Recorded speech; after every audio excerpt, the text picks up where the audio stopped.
Crypto companies may use a Supreme Court doctrine to push back against SEC, lawyer. The High Court's major questions doctrine could be used to limit the regulator's actions against crypto, said Jason Gottlieb, a partner at Morrison Cohen LLP. The U.S. Supreme Court might provide crypto companies with a way to fight the Securities and Exchange Commission in court, according to Jason Gottlieb, a partner at law firm Morrison Cohen LLP. At a time when the SEC is widening its view of what it considers a security and thus subject to its regulatory oversight, we're going to see crypto companies trying to push back against the SEC, Gottlieb told CoinDesk TV's First Mover on Tuesday. In March, the SEC charged crypto exchange Bittrex with violating federal laws. The exchange, which plans to close its U.S.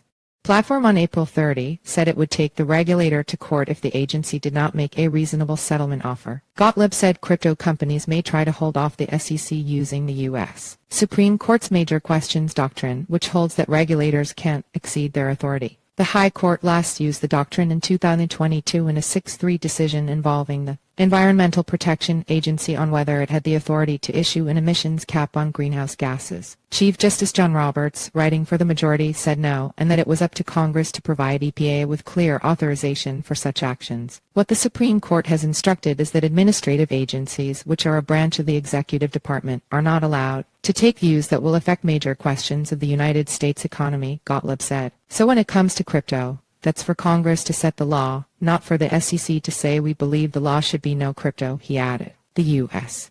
approach to crypto or lack thereof is going to have a big effect on this country's economic and financial competitiveness. Consider other jurisdictions, Gottlieb said, such as the European Union, the UK, Singapore, Japan, and the Cayman Islands, which are developing legal regimes that can allow people to operate legally. While these regimes may not be perfect and are likely to have advantages and disadvantages, Gottlieb said that, unlike the U.S., they all have a clear path for a crypto company to operate legally. On Tuesday, during FinTech Week in London, CEO Brian Armstrong of Coinbase, the largest U.S.-based crypto exchange, said the exchange could consider moving offshore if the regulatory environment for the crypto industry does not become more clear. That isn't the approach all crypto companies are taking, Gottlieb said. HS crypto clients are asking him what can be done to operate legally in the U.S., or as close as possible to legal given the ambiguities, he said. We try to tell our clients as best we can what the law requires and what regulators require, he said. And sometimes we have to tell you, sorry, it can't happen here. See also, Coinbase could move away from U.S.